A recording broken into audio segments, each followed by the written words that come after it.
Welcome back to the channel, good friends. Brian from Apex Detail.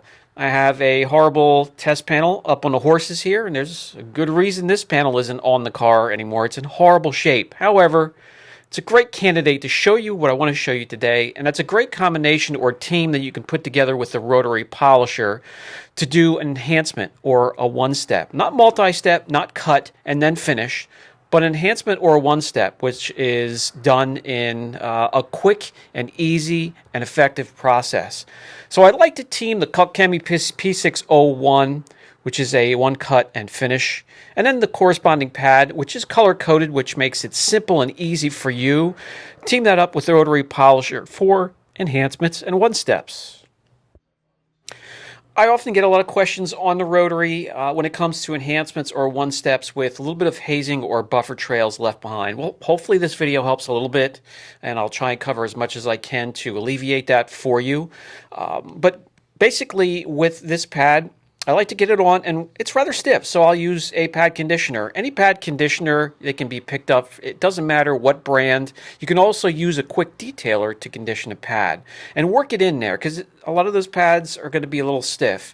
I only like to, by the way, use wool or foam pads with the rotary. No microfiber pads, none of the denim pads, obviously not. So I'm also going to prime the foam pad here up with the product as well, and really try and just get things nice and soft and ready to lay down on that panel and work it immediately and have it effective.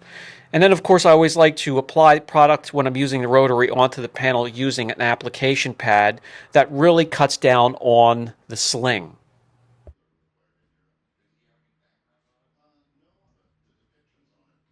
Having worked with the P601, I know exactly how much I can lay down on the panel here with the applicator to be able to work this huge section that I'm working on here, twice the size of the normal section, because quite frankly, the one cut and finish, you can work that really as long as you want to with minimal, even if you're using a dual action polisher, rotary polisher, whatever you're using, you won't have any dusting. The cycle time, the open time is going to be nice and long. You can take your time, not have to rush. Now, if you're out in direct sunlight and you're mobile and you have to be outside, that's going to be a little bit of a different situation. But again, I'll spread the product out a little bit more yet, work it a little bit, and I'll do 1/2 at a time. The speed is going to be towards the 4th speed setting. When I'm working the rotary, guys, I like to work that at a slightly higher speed than the dual action polisher, which is more leaning down towards the 3rd speed setting. You want to have, especially if you're doing a one-step or an enhancement, you want to have that polisher at a bit of a higher speed. But then again, you're not going to hear me have it on full speed with the polisher screaming across the panel. Always under control, always nice, fluid, smooth movements. If you can, getting an even cut with that enhancement or one step. And you're going to see the arm movement is just slightly quicker than doing correction speed with a dual action polisher. Because of the strength and the effectiveness of the rotary, the arm speed and the speed of the polisher a little bit higher than normal. When it comes to rotary polishers themselves, you don't have to overthink it, and you don't have to spend a ton of money, like some would on a dual action polisher, to cut down on the noise and vibration.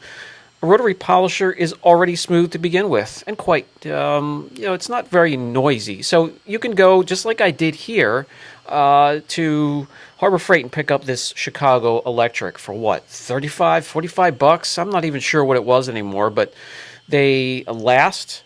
The only problem with them is that they do have a short cord, so if you can get any cordless unit at all, you're going to be happy, like the ShineMade polisher. The cord is so short on here. I'm sharing an outlet with the shop light here, and I can't even throw it up over my shoulder. It's normally about 6 feet or so, and it's just way too short. But when it comes to the performance of the polisher, really, it does as good as any other.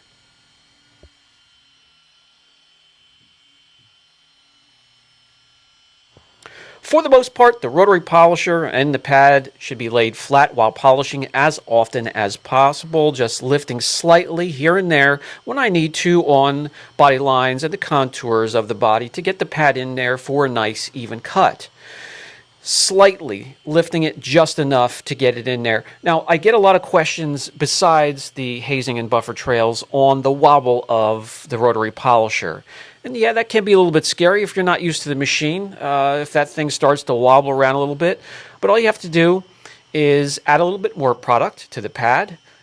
When you feel a wobble coming on, slightly lift it on a 10 to 15 degree angle and then slowly let it back down and continue on and stay calm. Again, the polisher should always be under control and used smoothly, not stabbing it around. I also don't have a ton of pressure applied to the top of the polisher. I'm guiding it back and forth, applying pressure with my thumb and my index finger for the most part. I'm not leaning on the polisher. That can lead to buffer trails as well and a little bit of hazing. So if you're having a problem with that, it could be one of many things. Extremely soft clear coat using a pad that just isn't soft enough. The liquids themselves, the speed of the polisher, and all you need to do is adjust one or all of those and you should be perfectly fine. You're going to see here using the overhead lights, and then I'll also include the shop light, that there's not going to be any buffer trails or hazing in the surface we just corrected here. So let me wipe off the residue left behind, remove the tape, and we'll take a look. On an extremely soft clear coat, and I believe it was on a Jaguar, one of the softest I've worked on recently. I did finish down with the Rotary, but it was with Angel Wax Perfect Polish and a black application pad. Now, the black application pad in many lines has no aggression to it, really. It's meant to apply waxes and sealants. If you team that up with Angel Wax Perfect Polish on those real finicky soft clear coats, you won't have any hazing or buffer trails. This panel here is a complete horror show with solvent pop, rock chips, scratches, oxidation, overall dullness, swirls. And we made a huge difference just doing a one-step. And you can do the same thing, make a huge turnaround with an enhancement as well. And using the rotary polisher, you're going to make quick and easy work of that chore. When it comes to the hopping and skipping, I gave you some advice on that. When it comes to hazing, which right here you're going to be able to see using the shop light, that we didn't leave any hazing or buffer trails behind. Just turn up the polisher just a little bit higher, use a softer pad, use a lighter correction fluid, lighten up the pressure, and change your arm speed. One or all of those should take care of that problem. This has been Brian from Apex Detail. Catch you in the next video.